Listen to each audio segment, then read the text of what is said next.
All right, so Mrs. Kim Moore. Um, Real quick, is it progress, struggle, or failure in America from your point of view? I think, it's been a little bit of progress, then we backtrack, and then we struggling. I think we're at a point where we could all do better, and we know we could all do better. And the struggle is real. Trust me, I experienced it. So, taking consideration of the type of work that you do, so you should have insight of the employment rate today versus what it was in the 1960s, because we got a film, it's called After King. And so from your perspective, just kind of enlighten us a little bit about where you feel like the employment rate is today. I think the employment rate is better than it was, and I think we have a lot of people employed, but I think we have a lot of people still working at the poverty level. And so if you have a lot of people employed making $8 an hour, it's still poverty, it's still crime. We need for people to make enough money to be able to feed their families so that they don't have to struggle anymore. So a lot of people employed don't mean we're winning if everybody's losing because they're living at the poverty level. Okay. So I want to talk about generational wealth a little bit. And you can stretch it out. Think of a minute. And you could, matter of fact, you could talk, let it go. Just talk, and then just keep an eye on my fist right here. I'll let you know when we need to close. So you're doing fine. I just want to get a little bit more. So generational wealth. I met with some gentlemen, about 25 men. They said, generational wealth is one of our issues, from the African American community. They're saying like nothing's never passed down to us and we don't have nothing to give. You know, how do you feel we can fix that? I feel that that's the truth. And from my own personal experience, being struck out on drugs, going to jail, and then when I got sober, I threw everything away, so I didn't have anything to pass down to my children. So being willing to work and try to leave a legacy, it's kind of like in my late 40s and 50s, I'm rebuilding a legacy that I want to live. And one of the things I love about my family is my children are working very, very hard to make sure that they leave legacies for their kids. And that's one of the things that we talk about. My daughter works real hard to keep her credit score high. She works real hard to maintain good credit. And that's something that I didn't do because I wasn't taught to do it. And so they've been taught to do it, not necessarily by me, but by other people. And so they've been to college, they have careers, they're doing the right thing. My son, my other daughter, they want to make sure that they leave stuff for their kids. And so when it comes to generational wealth, you look at white privilege. You look at little Johnny, whose daddy was rich, his daddy was rich. So little Johnny ends up rich and he hasn't had to do anything to get rich.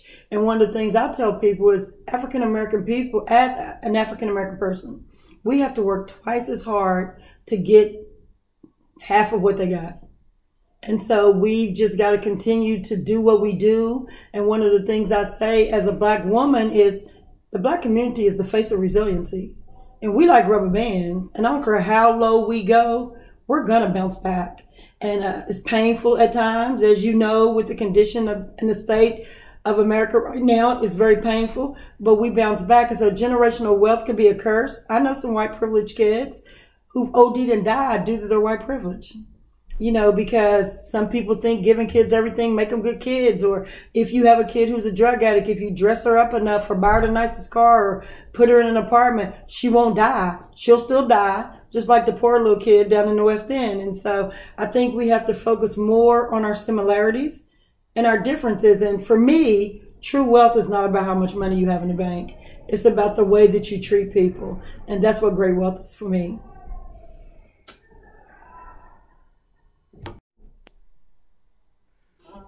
All right.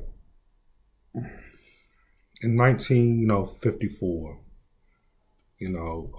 Browns versus Board, and I believe it's Tulsa passed, integrate schools and, to get, equality in education.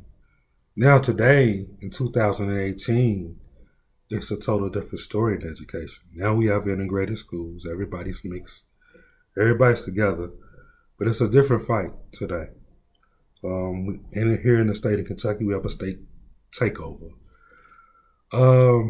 Touch on a little bit on where you feel like what needs to happen in our schools today.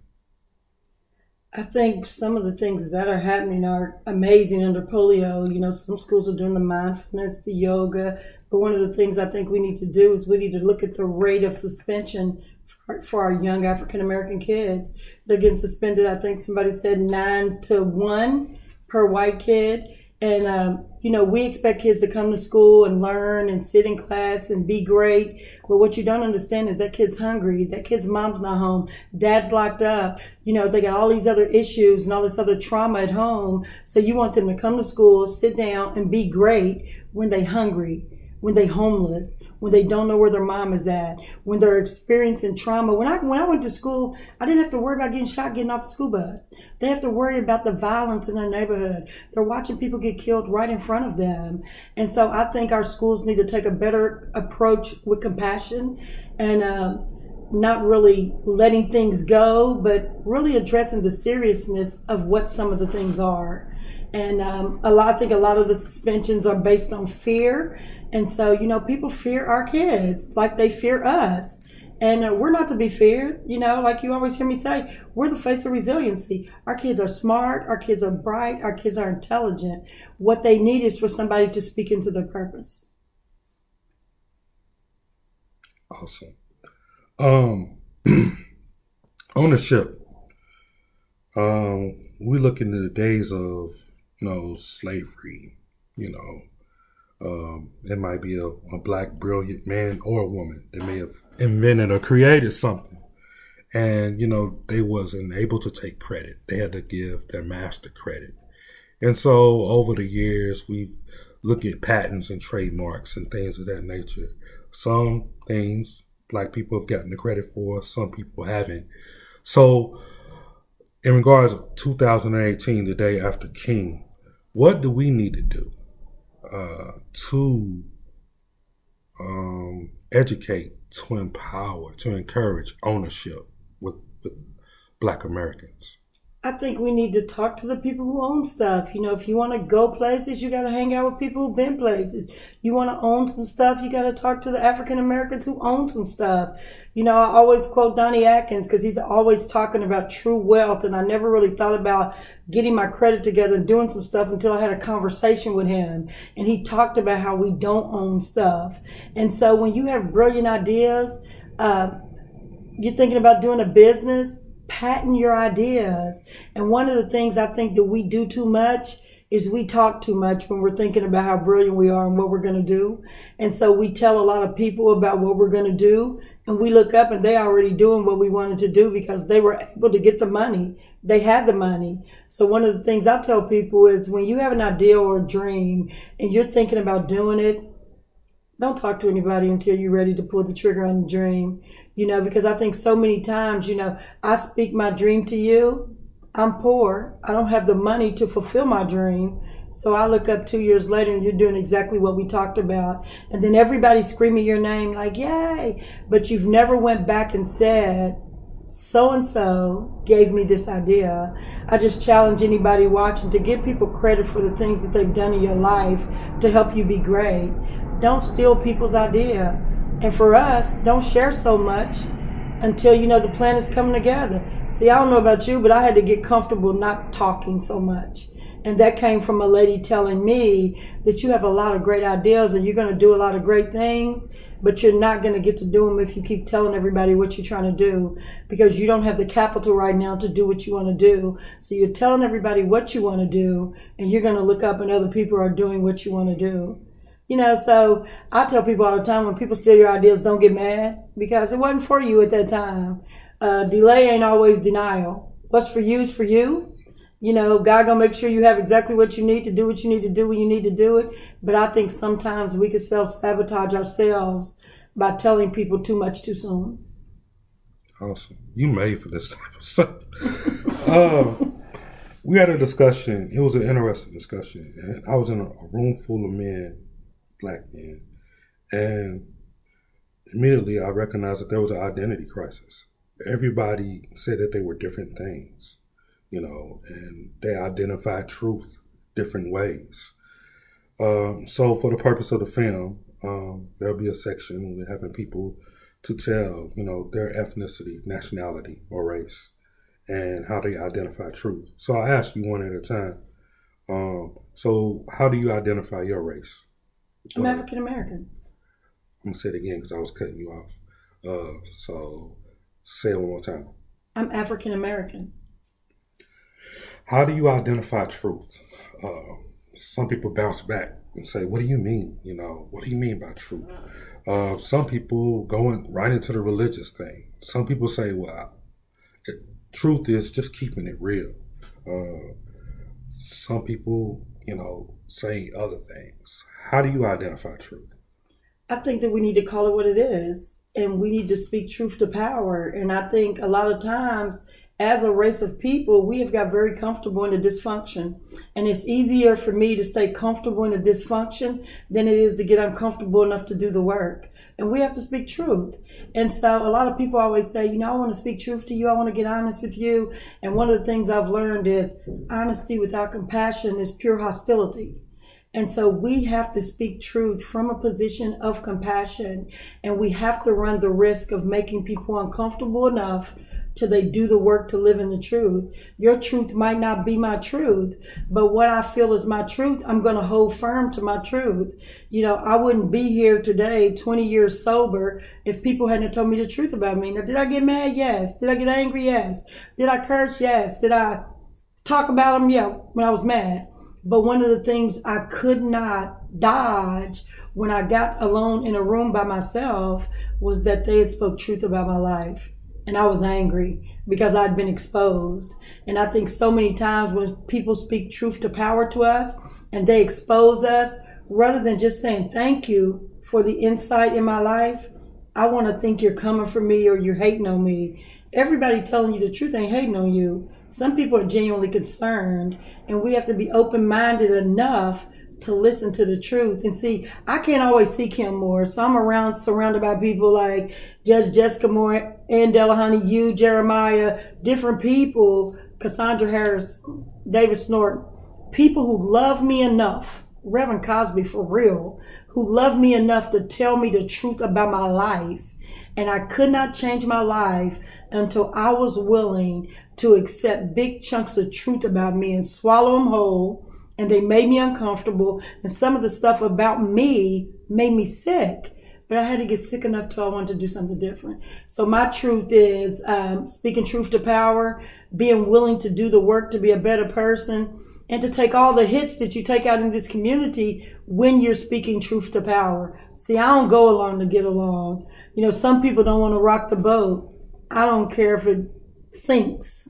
And so a lot of people run the risk of trying to lose stuff. So I don't care about losing a job. 22 years ago, I was on a mattress in a crack house. I know how to do nothing. But, I know I'm at a place in my life that no matter what comes down the pike, I'm going to survive because we are the face of resiliency, living in our truth on a daily basis. All right. Willie Lynch. We're talking about Willie Lynch and Aubrey Williams. We decided to put him in this section.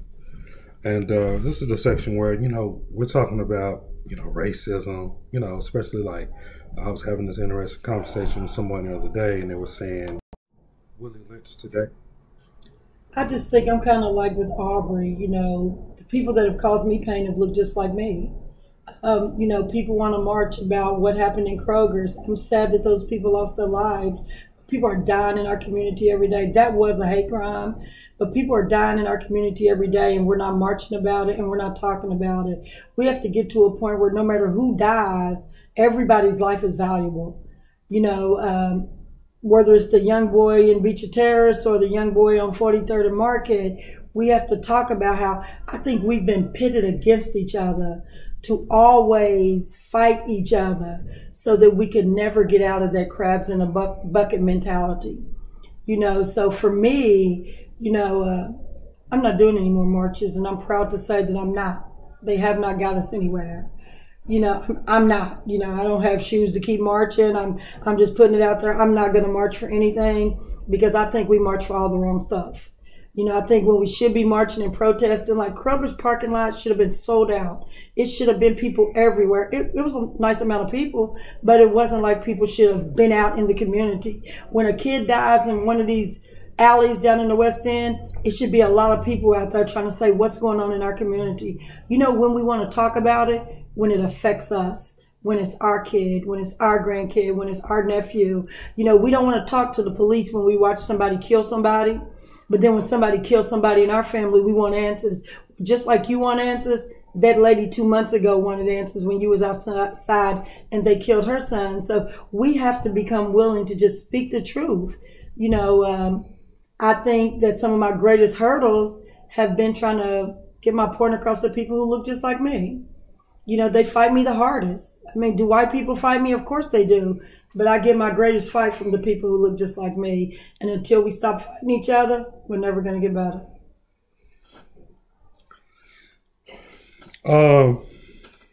Flipping the switch a little bit.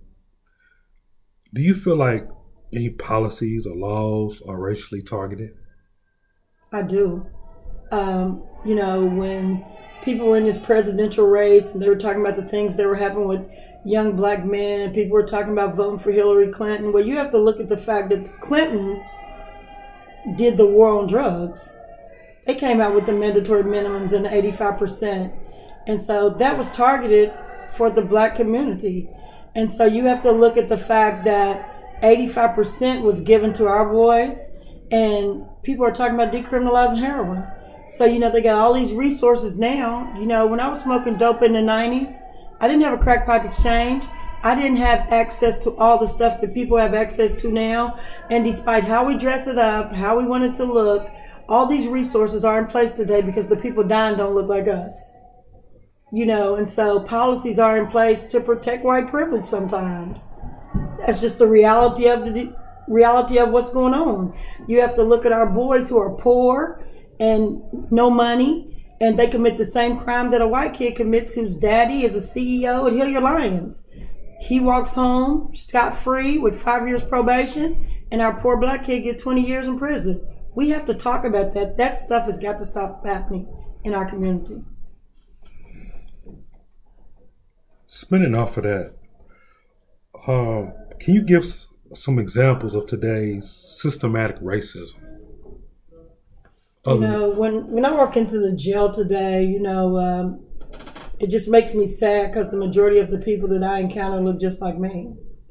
And, the systematic racism is, people can't afford good lawyers when they're charged with a crime. You got people in jail who can't get out of jail and they bond $500 and they're a non-violent offender. And then you got people who don't look like us committing a crime and coming in there, getting out on their own recognizance. We have got to get to a point where we value people enough to go to Frankfurt to help put laws and policies in place. If you want your voice heard, have it heard at a state level and a national level to help implement policies and procedures so that our children can live happy whole lives.